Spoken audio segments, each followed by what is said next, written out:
Friends, please subscribe my channel and press the bell icon for further notification. Thank you.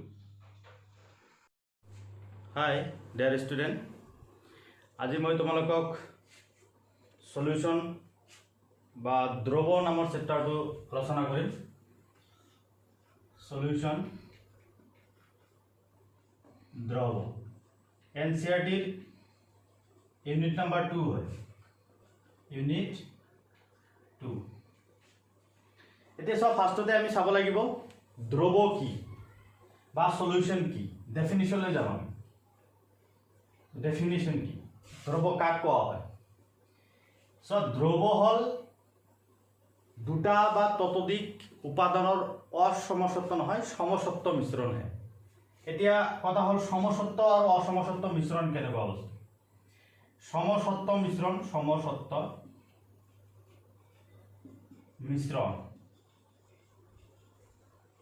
ইংৰাজীত কোৱা হয় হোমোজেনিয়াছ mixer.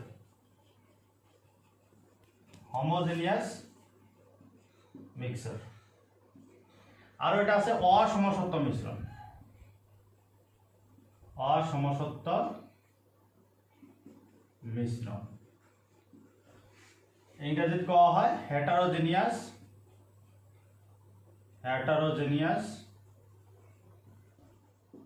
Mixer. এটা তোমালোকে class 9 মানত পাই আহিছে সমসত্ব মিশ্ৰণ কেনেকুৱা। এতিয়া সমসত্ব মিশ্ৰণত কি হ'ব? দুটা বা ততোধিক উপাদানে যদি আমি একেলগ কৰোঁ, মিশ্ৰণ ঘটাও, তেতিয়াহ'লে কি হ'ব? সেই মিশ্ৰণত সেই উপাদানৰ অনুপাতবিলাক কি হ'ব? একে হ'ব। এতিয়া ধৰি লোৱা সমসত্ব মিশ্ৰণ অৰ্থাৎ আমি যদি পানী লৈ লওঁ, পানী এক গিলাচ পানী লৈ ল'লা আৰু ইয়াতে আমি দি দিলোঁ লৱণ, আৰু ইয়াতে কি লৈলোঁ? পানী লৈছোঁ। তো ইয়াতে পানী যেতিয়া আমি লৱণ দি দিম, অলপমান জোকাৰি দিলে কি হ'ব? মিক্স হৈ যাব, মিশ্ৰণ হৈ যাব। আৰু মিশ্ৰণটো কেনেকুৱা হ'ব? সমসত্ব মিশ্ৰণ হ'ব। অৰ্থাৎ তুমি ইয়াৰ পৰা যদি তোমালোকে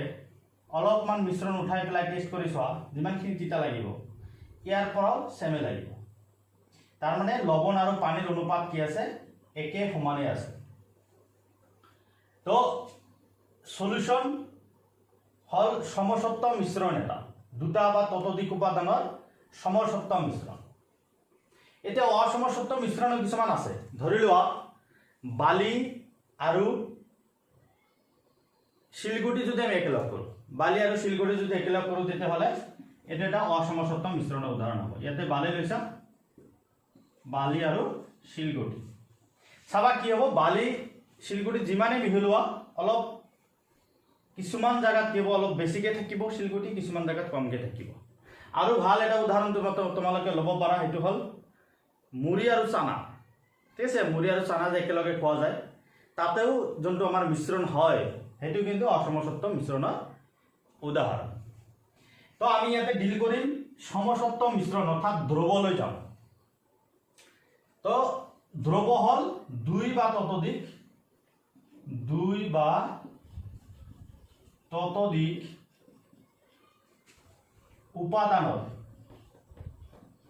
উপাদানৰ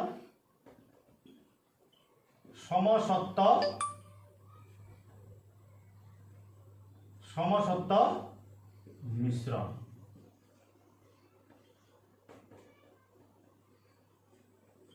সমসত্ব মিশ্ৰণ ইংৰাজীত লিখি ল'বা। ইংৰাজীত হ'ল হোমোজেনিয়াছ মিক্সাৰ অফ টু অৰ মোৰ কম্পনেণ্ট ইজ কল্ড সলিউশন। গতিকে আমাৰ সন্মুখত এনেকুৱা বহুত মিশ্ৰণ আছে যিবিলাক কি হয়? সমসত্ব মিশ্ৰণ। তাক আমি কি ক'ব পাৰোঁ? দ্ৰৱ বুলি ক'ব পাৰোঁ। যেনেকুৱা লৱণ আৰু পানী কি হ'ব? লৱণৰ দ্ৰৱ। ঠিক একেদৰে পানীত যদি আমি চেনি লওঁ, তেতিয়াহ'লে কি হ'ব? চেনিৰ দ্ৰৱ। এতিয়া চোৱা, দ্ৰৱত দুটা উপাদান কেনেকুৱা হ'ব লাগিব? উপাদান দুটা ভিতৰত এটা উপাদান কি কমকৈ ল'ব লাগিব আমাক, আৰু এটা কি বেছিকৈ ল'ব লাগিব। তো দ্ৰৱত দুটা উপাদান থাকে, তাৰে এটা উপাদান কি বেছিকৈ থাকে, এটা কি কমকৈ থাকে। দুটা উপাদানত এটা উপাদান কি হ'ব লাগে? বেছি, এটা কম। এতিয়া চোৱা, ইয়াতে আমি পানী লৈছোঁ। ছাপোজ পানী লৈ ল'লে আমি কিমান? 500 ml পানী। আৰু তাতে লৱণ দি দিলোঁ আমি 5 গ্ৰাম মান লৱণ দি দিলোঁ তেতিয়াহ'লে চোৱা যোনটো মিশ্ৰণ আমি ঘটাইছোঁ সমসত্ব মিশ্ৰণ কৰিছোঁ যাক আমি দ্ৰৱ বুলি কৈ আছোঁ তাতে এটা উপাদান কমকৈ লৈছোঁ আমি তেনেকুৱা লৱণটো আৰু পানী কি বেছিকৈ লৈছোঁ গতিকে এই দুটা উপাদানৰ এটা কোৱা হ'ব দ্ৰাব্য এছামিছত দ্ৰাব্য বুলি কোৱা হয় ইংৰাজীত কোৱা হয় সলিউট আৰু বেছিকৈ লোৱাটো কোৱা হ'ব দ্ৰাৱক ইংৰাজীত কোৱা হয় সলভেন্ট তো বুজি পালো আমি যে দ্ৰৱ এটা কম পৰিমাণে লোৱা উপাদানটো কোৱা হয় সলিউট আৰু বেছিকৈ লোৱাটো কোৱা হয় সলভেন্ট তো আমি একেলগে এনেকৈ লিখিব পাৰিম যে দ্ৰৱ ইকুয়াল টু অৰ্থাৎ দ্ৰৱ ইকুয়াল টু দ্ৰাব্য প্লাস দ্ৰাৱক ইংৰাজী লিখি ল'বা solvent equal to solute plus solvent নহয় solution equal to solute plus solvent এতিয়া আমি যাম দ্ৰৱৰ প্ৰকাৰ তাৰ আগতে এটা কথা কৈ লওঁ আমি যে দ্ৰৱ যোনটো আমি বনাম সেই দ্ৰৱটো দেখাত কেনেকুৱা হ'ব সো উদাহৰণ কিছুমান লৈ লওঁ দ্ৰৱৰ এক্সাম্পল কিছুমান লৈ লওঁ এক্সাম্পল দ্ৰৱৰ এনেকুৱা বহুত এক্সাম্পল আছে অলপ আগতে কোৱাটো যেনেকুৱা লৱণৰ দ্ৰব্য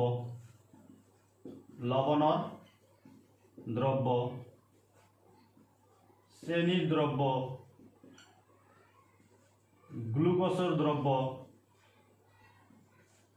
গ্লুকোজৰ দ্ৰব্য এনেকুৱা বহুত দ্ৰব্য আছে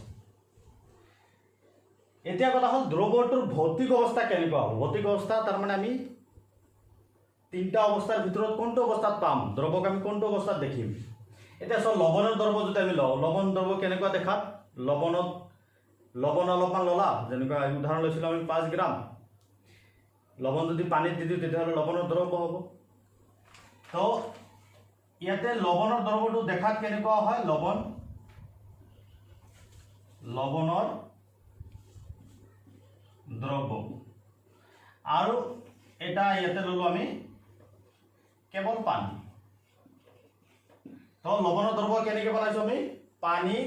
লৱণ দিয়াৰ পিছত এইটো হৈছে আৰু এইটো অকল পানী আছে তো ভৌতিক অৱস্থাটো কেনেকুৱা হ'ব লৱণ দ্ৰব্য পানীৰ নিচিনাই হ'ব আমি এই দ্ৰব্যটো কেনেকৈ বনালোঁ ইয়াতে লৱণ দিছোঁ আৰু পানী দিছোঁ তো পানীৰ ভৌতিক অৱস্থা যিটো জুলীয়া সেই জুলীয়া অৱস্থাতে আমি কি পাম লৱণৰ দ্ৰব্যটো দেখিবলৈ পাম তাৰ মানে দ্ৰব্য এটাৰ ভৌতিক অৱস্থা সদায় দ্ৰাৱকৰ ভৌতিক অৱস্থাৰ ওপৰত নিৰ্ভৰ কৰে তাৰমানে দ্ৰাৱকৰ ভৌতিক অৱস্থা যদি জুলীয়া হয় তেতিয়াহ'লে দ্ৰব্যটো কি হ'ব জুলীয়া হ'ব আৰু দ্ৰাৱকটো যদি কঠিন হয় তেতিয়াহ'লে দ্ৰব্যটো কি হ'ব কঠিনেই দেখা পাম আমি তো ইয়াত দেখা যোৱা নাই যেকেইটা আমি উদাহৰণ লৈছোঁ গোটেইকেইটা কি জুলীয়া দ্ৰব্যৰ উদাহৰণ যেনেকুৱা লৱণ দ্ৰব্য কেনেকুৱা জুলীয়া চেনিৰ দ্ৰব্য জুলীয়া গ্লুকোজৰ দ্ৰব্য জুলীয়া কিন্তু এনেকুৱা কিছুমান উদাহৰণ আছে যিবিলাক কি হয় কঠিন দ্ৰব্য হয় শুনাত অলপমান হেৰি লাগিছে যে কঠিন দ্ৰব্য আকৌ কেনেকুৱা তো এতিয়া আমি যাম যে দ্ৰৱক কি প্ৰকাৰত ভগোৱা যাব তো দ্ৰাৱকৰ ভৌতিক অৱস্থাৰ ওপৰত ভিত্তি কৰি দ্ৰৱৰ কিছুমান প্ৰকাৰ আছে সো দ্ৰৱৰ প্ৰকাৰ দ্ৰাৱকৰ ভৌতিক অৱস্থাৰ ওপৰত ভিত্তি কৰি দ্ৰৱৰ প্ৰকাৰ আমি কৰিব গৈ আছোঁ তাৰ আগতে এটা বস্তু আমি জানি লওঁ বাইনাৰী সলিউশন ইংৰাজীত কোৱা হয় বাইনাৰী সলিউশন বা দ্বি উপাংশযুক্ত দ্ৰব্য এইটো কি বস্তু একচুৱেলি কি হয় তোমালোকৰ সিলেবাসত যোনটো দ্ৰব্য দিয়া আছে এইটো কেনেকুৱা দ্ৰব্য হ'ব দ্বি উপাংশযুক্ত অৰ্থাৎ আমি দুটা উপাদান লৈ কিনিহে দ্ৰব্যটো আলোচনা কৰোঁ তিনিটা বা তাতকৈ বেছি এনেকুৱা দ্ৰব্যৰ আলোচনা আমাৰ সিলেবাসত নাই তাক কোৱা হয় বাইনাৰী সলিউশন বা দ্বি উপাংশযুক্ত দ্ৰব্য দ্বি উপাংশৰ ভিতৰত বা দ্বি উপাদানযুক্ত ক'ব পাৰা তাৰে এটা কৈছোঁ আমি দ্ৰাব্য এটা কৈছোঁ দ্ৰাৱক এতিয়া এই দ্ৰাৱকৰ ভৌতিক অৱস্থাৰ ওপৰত ভিত্তি কৰি তো ভৌতিক অৱস্থা কি হ'ব পাৰে তো ফাৰ্ষ্টত আমি দ্ৰাৱকৰ ভৌতিক অৱস্থাটো আমি লৈ ল'ম গেছিয়াছ বা গেছীয় তো দ্ৰাৱকৰ যেতিয়া গেছীয় হ'ব গেছীয় যদি দ্ৰাৱক হয় তেতিয়াহ'লে দ্ৰৱৰ প্ৰকাৰটো কেনেকুৱা হ'ব গেছীয় অলপ আগতে কৈছো আমি যে দ্ৰাৱকৰ ভৌতিক অৱস্থাই হ'ল দ্ৰৱৰ ভৌতিক অৱস্থা এই কাৰণে দ্ৰৱৰ প্ৰকাৰটো হ'ব কি গেছীয় হ'ব তো দ্ৰাৱকটো গেছীয় আমি ল'ম তো ফাৰ্ষ্টত আমি লৈ লওঁ গেছীয় দ্ৰাৱক গেছীয় দ্ৰাব্য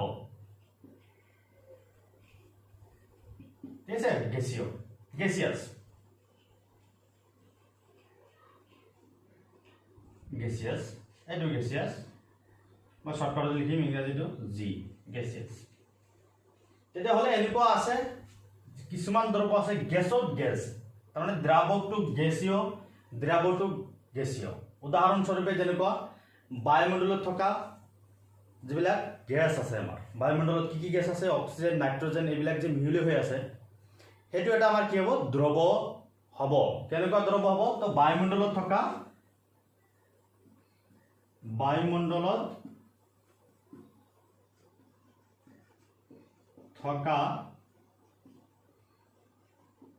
গেছৰ মিশ্ৰণ এটো ক'ব পাৰা গেছৰ মিশ্ৰণ বায়ুমণ্ডলত গেছৰ মিশ্ৰণটো সদায় কি হয় হোমোজেনিয়াছ মিশ্ৰণ হয় তো গ্যাস মিক্সাৰ ইন এটমস্ফিয়াৰ তাৰ পিছত আমি লম দ্ৰাৱকটো গেছীয় লম গেছীয় দ্ৰাৱক গেছীয় দ্ৰাৱটো কি লম আমি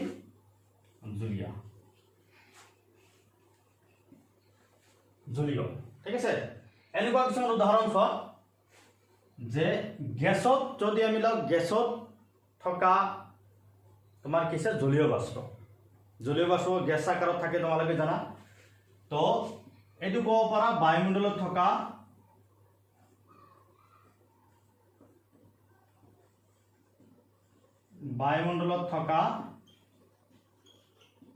জলীয় ভাস্প এটো এটা উদাহৰণ তাৰ পিছত লৈ লম আমি দ্ৰাৱক গেছীয় কিন্তু দ্ৰাৱক কি কঠিন ঠিক আছে এটো লব পাৰা যেনেকুৱা নাইট্ৰজেন গেছত এটো এনচিডিত আছে নাইট্ৰজেন গেছত কি কোৰফুৰ বা আমাৰ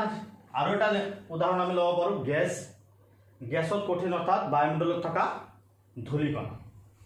তো এইকেইটা সব প্ৰত্যেকটো দ্ৰাৱক আছিল গেছীয় সেই কাৰণে দ্ৰৱৰ প্ৰকাৰটো কি গেছীয় দ্ৰৱ বুলি কম আমি গেছীয় দ্ৰৱ এতিয়া আমি যাও জলীয় বা জলীয় যদি দ্ৰাৱকটো জলীয় হয় তেতিয়া হলে দ্ৰৱৰ কি হ'ব জলীয় হ'ব তো ফাৰ্ষ্টত আমি চাও জলীয় দ্ৰাৱকত গেছীয়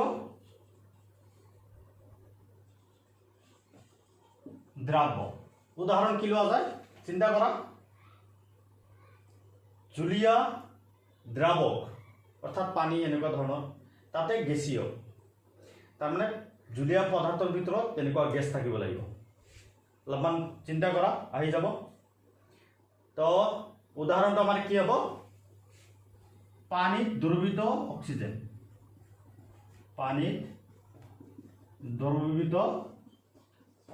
আমি জানো পানীত দ্ৰৱীত অক্সিজেন থাকে এই কাৰণে কি হয় জলজ যিবিলাক প্ৰাণী আছে এইবিলাক কি জীয়াই আছে বা জলজ উদ্ভিদবিলাকৰ কথা ক'ব পাৰা তো এইটো এটা উদাহৰণ পানীত দ্ৰৱীত অক্সিজেন থাকে এতিয়া চোৱা দ্ৰাৱকটো জলীয় দ্ৰাৱকটো যদি আমি জলীয় লওঁ এনেকুৱা উদাহৰণ দুটাই জলীয় উদাহৰণটো কি হ'ব পানীত এলকহল এটা জলীয় পদাৰ্থ জলীয় দ্ৰৱৰ উদাহৰণ জলীয় দ্ৰব্য যত দ্ৰাৱকটো জলীয় ইয়াতে দ্ৰাৱকটো হল আমাৰ পানী এইটো আৰু দ্ৰাৱ্যটো হল জলীয় দ্ৰাৱ্যটো কোনটো এলকহলটো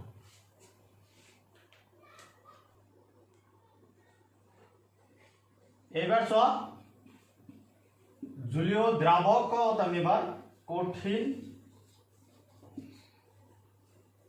দ্ৰাৱ যদি লওঁ এনেকুৱা উদাহৰণ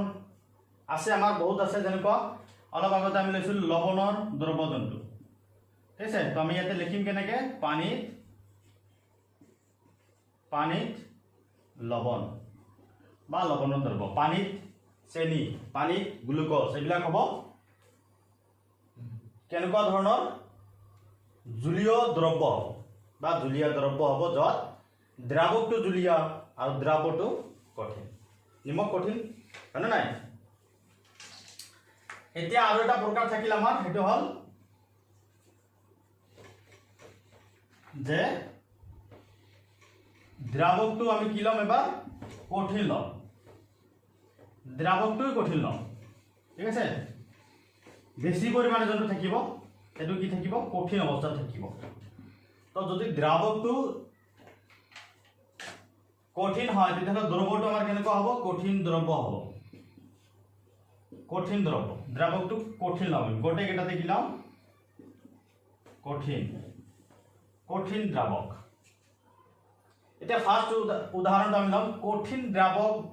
আৰু দ্ৰাৱটো হ'ব গেছীয় এনেকুৱা উদাহৰণ আমাক লাগে যে কঠিনত গেছ এনেকুৱা উদাহৰণ মানে আমাৰ চকুত কমেই পৰে আমাৰ সন্মুখত কমেই আছে আমি উপলব্ধি নকৰোঁ যেনেকুৱা ধৰা কিছুমান ধাতু আছে কিছুমান ধাতুৰ টুকুৰা এটাত মাজত কি থাকে অলপমান খালী জাগা থাকে এই খালী জাগা ত্ৰুটি বুলি কোৱা হয় তাতে কিছুমান সৰু গেছ যেনেকুৱা হাইড্ৰজেন তাৰপিছত অক্সিজেন এনেকুৱা ধৰণৰ কিছুমান গেছ তাতে ট্ৰাপড হৈ থাকে ইংৰাজীত কোৱা হয় ট্ৰাপড হয় আবদ্ধ হয় তেতিয়াহ'লে কি হয় সেইটো এটা কি হয় দ্ৰৱৰ ভিতৰতে পৰি যায় আমাৰ তো ইয়াতে আমি ল'ম যেনেকুৱা পিটি প্লাটিনাম ধাতুত হাইড্ৰজেন গেছ ঠিক আছে তাৰপিছতটো চোৱা জলীয় দ্ৰাৱটো আমি এবাৰ কি ল'ম জলীয় ল'ম আৰু দ্ৰাৱকটো ল'ম কঠিন তো এবাৰ চোৱা এনেকুৱা এটা উদাহৰণ আমি ল'ম যে কিছুমান ধাতু এনেকুৱা ধৰণৰ আছে কঠিন অৱস্থাত থাকে কিন্তু দেখাত কি জলীয় অৱস্থা ঠিক আছে ধাতু যেনেকুৱা মাৰ্কাৰী এটা ধাতু এনেকুৱা ধাতু যি জলীয় অৱস্থাত থাকে মাৰ্কাৰীক আমি যদি ইয়াতে সোডিয়ামৰ লগত একেলগ কৰি দিওঁ তেতিয়াহ'লে এটা কি হ'ব সমসত্ব মিশ্ৰণ হ'ব ইয়াক ইংৰাজীত কোৱা হয় এমেলগাম মনত ৰাখিবা যিকোনো ধাতু এটাক যদি মাৰ্কাৰীৰ লগত সংযোগ কৰা হয় একেলগে মিহলি কৰা হয় তেতিয়াহ'লে তাক কোৱা হয় এমেলগাম বুলি কোৱা হয় তো মাৰ্কাৰী সোডিয়াম অৰ্থাৎ সোডিয়াম এমেলগাম এটা আমাৰ কেনেকুৱা ধৰণৰ দ্ৰব্য কঠিন দ্ৰব্য তাৰপিছত থাকিল কঠিনত কঠিন উদাহৰণ আছে আমাৰ কিছুমান ধাতু বেলেগ কিছুমান ধাতুৰ লগত আমি কি কৰোঁ মিশ্ৰণ ঘটাওঁ সমসত্ব মিশ্ৰণ যাক কোৱা হয় সংকৰ ধাতু তোমালোকে নাম শুনিছা bronze German silver stainless steel এইবিলাক হ'ল আমাৰ কি সংকৰ ধাতু গতিকে সংকৰ ধাতু হ'ল এক ধৰণৰ দ্ৰৱ কি দ্ৰৱ কঠিন দ্ৰৱ ইংৰাজীত সংকৰ ধাতু কোৱা হয় এলয় তো alloy is a type of solid solution এবার সব আমি আলোচনা করিম দ্রবর গাঢ়তা ঠিক আছে স্ট্রেংথ অফ সলিউশন দ্রবর গাঢ়তা বললে কি বোঝা এনেকুৱা বোৰ্ড এক্সামত কোশ্চেন সুধিব পাৰে দ্ৰবৰ গাঢ়তা বললে কি বোঝা what is the strength of solution or what is the concentration of solution সব গাঢ়তা বোঝাৰ আগতে আমি এটা উদাহৰণ লৈ ল'ম এনেকুৱা সব দ্ৰৱ অলপ আগতে আমি বুজিলো দ্ৰৱ ভালকে আমি বুজিলো দ্ৰৱনো কি তাতে কি কি কৰিব লাগে কোনটো বেছিকে ল'ব লাগে এতিয়া সব আমি এটা দ্ৰৱ বনাইছো চেনিৰ দ্ৰৱ বনাইছো কেনেকে ইয়াতে আমি লৈছো 500 ml পানীটো ল'ব লাগিব আৰু ইয়াতে আমি দিলো 10 গ্ৰাম মান কি দিলো চেনি দিলো 10 গ্ৰাম চেনি একে আয়তনত অৰ্থাৎ 500 ml পানী লৈ কিনি বেলেগ এটা আমি দ্ৰৱ বনালো ইয়াতে 500 ml থাকিল আমাৰ ইয়াতে দ্ৰৱ আমি বনালো চেনি দিলো 100 গ্ৰাম মান দিলো 100 গ্ৰাম চেনি দিলো এতিয়া চোৱা দুটাই চেনি দ্ৰৱ এইটো হয় এনে যদি আমি চাও কোনটো বেছি মিঠা লাগিব অবভিয়াসলি 100 গ্ৰাম চেনি থকা চেনি যোনটো দ্ৰৱ আছে এইটো কি বেছি মিঠা লাগিব এইটো কম লাগিব এইটো ৰসায়নৰ ভাষাত আমি ক'ব গ'লে গাঢ়তা বুলি কোৱা হয় এতিয়া চোৱা এইটো মিঠা লাগে লবণ হলে তিতা লাগিব সেইটো আমি ক'ব নোৱাৰিম তাৰ কাৰণে কি লৈ অহা হয় এটা গাঢ়তা বুলি লোৱা হয় তো ইয়াতে হৈছে কি আমি একক আয়তন লৈছো দুটাই 500 ml পাৰ্থক্য কেৱল কি আছে দুটাই দ্ৰৱ একে লৈছো চেনি লৈছো কিন্তু পৰিমাণ আমি কম বেছিকৈ লৈছো এটা 10 গ্ৰাম চেনি লৈছো এটা 100 গ্ৰাম চেনি লৈছো গতিকে এই টাৰ্মটোক আমি কি গাঢ়তা আকাৰে প্ৰকাশ কৰো গাঢ়তা হিচাপত কওঁ কম মিঠা বেছি মিঠা নহয় কম তিতা বেছি তিতা এনেকুৱা নহয় গাঢ়তা বুলি ক'ব লাগিব আমাক যে একে আয়তনত বা নিৰ্দিষ্ট পৰিমাণৰ দ্ৰাৱকত ঠিক আছে নিৰ্দিষ্ট পৰিমাণৰ দ্ৰাৱকত দ্ৰৱীভূত হৈ থকা দ্ৰাৱৰ পৰিমাণ নিৰ্দিষ্ট দ্ৰাৱকত নিৰ্দিষ্ট পৰিমাণ দ্ৰাৱকত থকা দ্ৰাৱৰ পৰিমাণে হ'ল দ্ৰৱৰ গাঢ়তা ইংৰাজীত কৈ দিছো এবাৰ amount of solute present in a definite amount of solvent is called concentration of solution or strength of solution লিখিবলৈ ট্ৰাই কৰিবা লিখি লবা তো এতিয়া আমি এই গাঢ়তা বিলাক প্ৰকাশ কৰিম দ্ৰৱ আমি গাঢ়তা আকাৰত লিখিম তাৰ কাৰণে কিছুমান ৰাশি আছে এই ৰাশি বিলাক খুবই দৰকাৰী এই ৰাশি বিলাক এতিয়া আমি আলোচনা কৰিম যে গাঢ়তা কেনেকৈ প্ৰকাশ কৰা হয় গাঢ়তা আমি বুজি পাইছো গাঢ়তা হল একক আয়তনত বা এক নিৰ্দিষ্ট আয়তনৰ দ্ৰাৱকত থকা দ্ৰৱৰ পৰিমাণ গাঢ়তা প্ৰকাশ কৰা ৰাশিসমূহ ঠিক আছে এই কনসেন্ট্ৰেশন বিলাক কেনেকৈ আমি এক্সপ্ৰেছ কৰো তাৰ কিছুমান কি আছে প্যাৰামিটাৰ আছে সো মাস পাৰ্সেন্টেজ প্ৰথমটো হল ভৰ শতাংশত আমি প্ৰকাশ কৰিব পাৰো ইন শর্ট m/m পার্সেন্টেজ তার পিছত আছে ভর আয়তন শতাংশ m/v%, সিমিলারলি v/v%, তার পিছত আছে মল ঘনাংশ মল ফ্রিকশন মোলারিটি তার পিছত আছে পার্টস পার মিলিয়ন এসামিসতো পার্টস পার মিলিয়ন বুলি কোৱা হয় নৰমালিটি এই কেটা হল আমাৰ গাঢ়তা প্ৰকাশ কৰা ৰাশিসমূহ লিখি লোৱা তাৰ পিছত আমি এটা এটাকে আলোচনা কৰিম ভৰ শতাংশ আমি কেনেকৈ লিখো m/m কেতিয়াবা w/w কোৱা হয় m/m পাৰ্সেন্ট ইকুয়াল টু দ্ৰৱৰ মুঠ ভৰ তাৰ পিছত সেই উপাদানটোৰ ভৰ উপাদানৰ ভৰ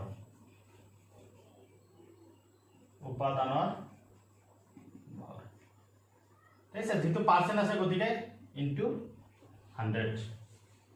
দ্ৰৱত উপাদানটোৰ ভৰ ডিভাইডেড বাই দ্ৰৱৰ মুঠ ভৰ ইংৰাজীত লিখিবা mass of component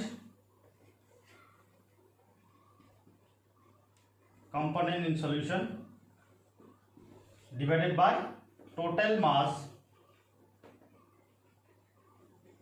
of solution into 100 এতিয়া চোৱা আমি উদাহৰণ এটা লৈছো এনেকুৱা ধৰণৰ সাপোজ আমি এটা দ্ৰৱ বনালো ইয়াতে 100 গ্ৰাম লৈছো 100 গ্ৰাম আমি লৈছো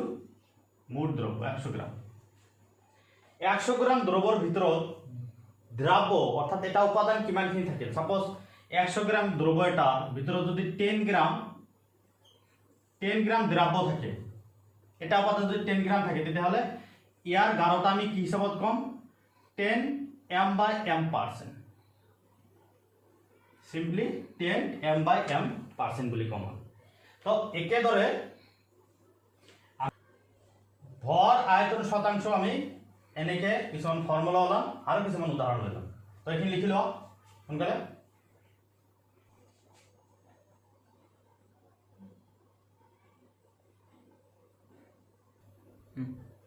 ভৰ আয়তন শতাংশ m/v%, উপাদানৰ ভৰ মানে উপাদানটোৰ ভৰ, কিন্তু দ্ৰৱৰ মুঠ ভৰ নহব, এবাৰ কি হ'ব দ্ৰৱৰ মুঠ আয়তন। এইখিনি ডিফাৰেন্স আছে ইয়াতে, এবাৰ দ্ৰৱৰ কি আয়তন হিচাপত ল'ব লাগিব। তো ফৰ্মুলাটো অলপমান হেৰি হ'ব, মাছ অফ কম্পোনেন্ট সলিউশন, টোটাল মাছ নহয় total volume of solution into 100। তো m/v% এনেকুৱা। এতিয়া সাপোজ এই আগৰ এক্সাম্পলটো আমি ল'ব পাৰো। এতিয়া 100 ml সলিউশন এটা যদি হয়, 100 ml সলিউশন এটা যদি ভৰ হিসাবত দ্ৰাবৰ পৰিমাণ অৰ্থাৎ সলিউট যদি আমাৰ 10 গ্ৰাম থাকে, তেতিয়াহ'লে আমাৰ কনসেন্ট্রেশন অর গাঢ়তা কিমান হ'ব 10 m/v% হ'ব। এইটো হ'ব আমাৰ आंसर। তাৰ পিছত আৰু এটা আছে আমাৰ কি আয়তন শতাংশ। আয়তন শতাংশ v/v। এতিয়া সব উপাদানৰ ভৰ নহয়, এবাৰ উপাদানটো তাৰ মানে দ্ৰাবৰ কথা কৈছো, উপাদানটোৰ এবাৰ কি আয়তন, উপাদানৰ আয়তন দ্ৰবত উপাদানটোৰ আয়তন ডিভাইডেড বাই দ্ৰবৰ মুঠ আয়তন ইনটু 100। তো মাস অফ কম্পোনেন্ট নহয়, এবাৰ volume of component in solution divided by total volume of the solution. তো ইয়াৰ এটা উদাহৰণ আমি লৈ লৈছো। তো ইয়াৰ উদাহৰণটো কেনেকুৱা হ'ব, সাপোজ ধৰা আমি 250 ml কি ললো, দ্রব এটা লৈ ললো। দ্রব বনাব লাগিলে আমাক কি ল'ব লাগে, সলিউট সলভেন্ট দুটাই ল'ব লাগে। তো দুটা মিলি পেলাই কিমান হৈছে, solute plus solvent equal two দ্রব্য, এটু মিলি পেলাই কিমান 250 ml। এতিয়া এই দ্রবত যদি আমাৰ সলিড পাৰ্টিকেলটো আছিল সাপোজ 25 ml, 25 ml যদি আমাৰ কি আছিল সলিউট আছিল, ধৰি লও আমি উদাহৰণটো লৈ 250 ml এৰ অ্যালকোহল দ্ৰব্য, অ্যালকোহলৰ সলিউশন এটা। তেতিয়াহ'লে ইয়াৰ কনসেন্ট্ৰেশন কিমান হ'ব, কনসেন্ট্ৰেশন হ'ব কি আমাৰ সলিউটটো আমাৰ কিমান থাকিল, সলিউটটো ললো আমি 25 ml আৰু বাকিখিনি কি আছে সলভেন্ট আছে। টোটাল কিমান আছে আমাৰ, টোটাল আছে 250। গতিকে ইয়াতে আমি যদি পঢ়ো আমি পাব v/v% আমাৰ কি আছে, v/v%, v/v% আমাৰ 25 ml সলিউট আছে divided by total volume of solution 250 into 100, অর্থাৎ এটু হৈ যাব আমাৰ কিমান 10% হৈ যাব, 10% v/v।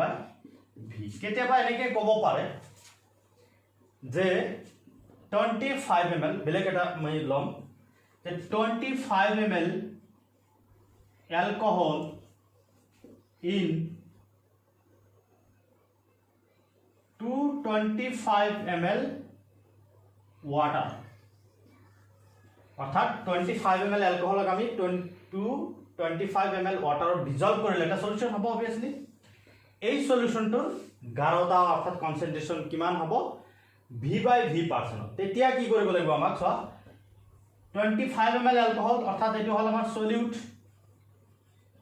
দ্ৰাব্য,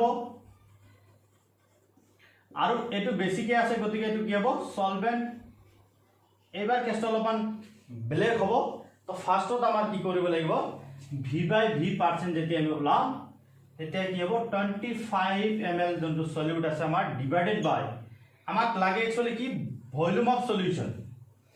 দ্ৰবৰ মুঠ আয়তন লাগে, দ্ৰবৰ মুঠ আয়তনে দুটা যোগ কৰিব লাগিব। আমি অলপ আগতে লিখিছিলো solute plus solvent equal to solution, গতিকে 225 ml solvent plus 25 ml solute. তো এইবাৰ হৈ যাব 25 divided by 250 into 100। তো এইবাৰ হৈ গ'ল আমাৰ 10% v/v%। তো এইটো মনত ৰাখিবা, কেতিয়াবা এনেকুৱা ধৰণৰ প্ৰবলেম দিয়া থাকিব পাৰে যে ইমান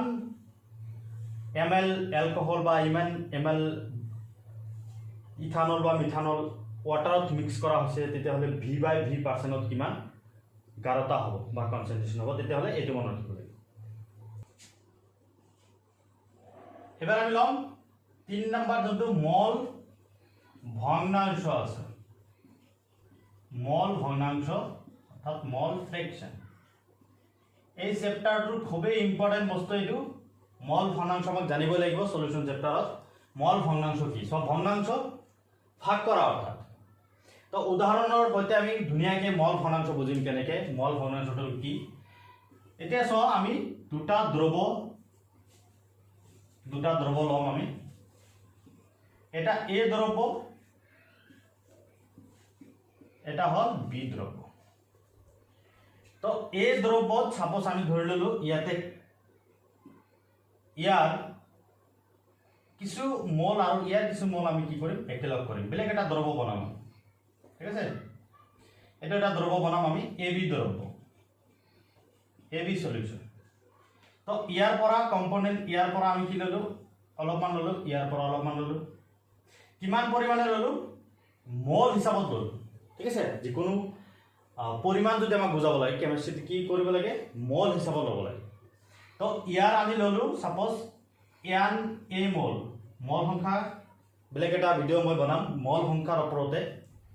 এন আখৰেৰে মল সংখ্যা বুজোৱা হয় তো এ কম্পোনেন্টৰ এ উপাদানৰ এন এ মল আমি ইয়াতে ললো আৰু বিৰ কিমান ললো এন বি মল একেলগ কৰিলো তাৰ মানে ইয়াতে আমি একেলগ কৰি আৰু এটা বেলেগ দ্ৰৱ বনাম এতিয়া ইয়াতে তো মল সংখ্যা আছিল এন এ ইয়াতে আছিল এন বি কিন্তু যেতিয়া দ্ৰৱটো বনোৱা হল এ বি দ্ৰৱ তেতিয়া কিন্তু মল সংখ্যা এন এ বা এন বি হৈ থকা নাই কিছুমান ভগ্নাংশ ৰূপত হৈ আছে এতিয়া ইয়াতে মুঠ মল সংখ্যা আমাৰ কিমান হৈ গল N A plus N B হৈ গল N A plus N B মুঠ মল সংখ্যা কিন্তু ইয়াতে কিন্তু এন এ আৰু ইয়াতে ইন্ডিভিজুয়ালি কি আছিল এন বি আছে তে মল ভগ্নাংশ কি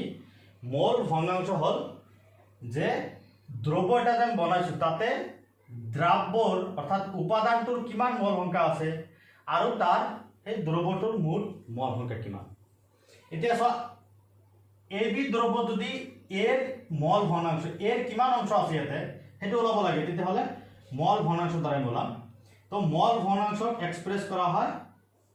x বা জাই আখৰেৰে বুজোৱা হয় জাই ইকুয়াল টু কি হ'ব আমাৰ উপাদানৰ মল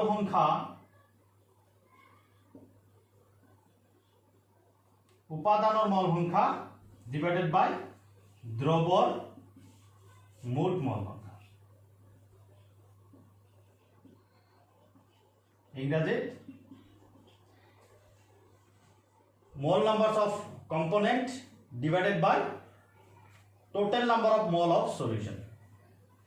এটো হল আমাৰ ফৰ্মুলা এতিয়া যদি আমি a এর মল ভগ্নাংশ ওলাব লাগে তেতিয়াহলে ইন শর্ট লিখিম আমি x of a equal to a এর কিমান মল সংখ্যা আছে ইয়াতে n a divided by মুঠ মল সংখ্যা দ্ৰৱৰ কিমান n a plus n b হৈ গল আমাৰ a এৰ মল ভগ্নাংশ একেদৰে x b equal to কি হ'ব n b divided by n a plus n b তো ইয়াতে আমাৰ বাইনাৰি সলিউশন হয় দুটা উপাদান আছে দুটা উপাদানৰ মল সংখ্যা এটা হল মল ভগ্নাংশ x a x b মন কৰিবা এটা কথা যে দুটা উপাদান মিলি পেলাই আমাৰ কি হৈছে সম্পূৰ্ণ দ্ৰৱটো হৈছে গতিকে এই বস্তুটো সদায় কিব নিৰ্দিষ্ট থাকিব যে দুটাক যোগ কৰা তিনটাক যোগ কৰা সদায় কিব সম্পূৰ্ণটো বুজাব অৰ্থাৎ ইউনিটি তো আমি এনেকে লিখিব পাৰো যে সাম অফ দি ইন্ডিভিজুয়াল মল ফ্ৰেকশন যে প্ৰত্যেকটো উপাদানৰে মল সংখ্যা যদি আমি যোগ কৰি যাওঁ তেতিয়াহলে কি হ'ব হেতু মিলি পেলাই দ্ৰৱটো হ'ব গতিকে ইয়াতে xa plus xb equal to সদায় 1 হ'ব ইয়াতে ইউনিটি অৰ্থাৎ 1 যদি দ্ৰৱটোত দুটাতকৈ বেছি উপাদান থাকে তেতিয়াহলে ইয়াৰ সংখ্যক যদি থাকে আমি লব পাৰো যে x1 x2 x3 xn কি হ'ব 1 হ'ব মন কৰিবা বহুত ইম্পৰ্টেন্ট হয় যে যিমান উপাদানে হওক উপাদানৰ মল ভগ্নাংশ যোগ কৰিলে সদায় মুঠ দ্ৰৱটোৰ মল সংখ্যা হ'ব গতিকে আজিলৈকে ইয়ালৈকে আছো আমি দ্ৰৱৰ গাঢ়তা প্ৰকাশ ৰাশি মল ভগ্নাংশলৈকে আলোচনা কৰিলো নেক্সট ভিডিঅ'ত আমি বাকি কেইটা আলোচনা কৰিম তো ভিডিঅ'টো ভাল লাগিলে সাবস্ক্ৰাইব এণ্ড বেল আইকনটো বজাই দিবা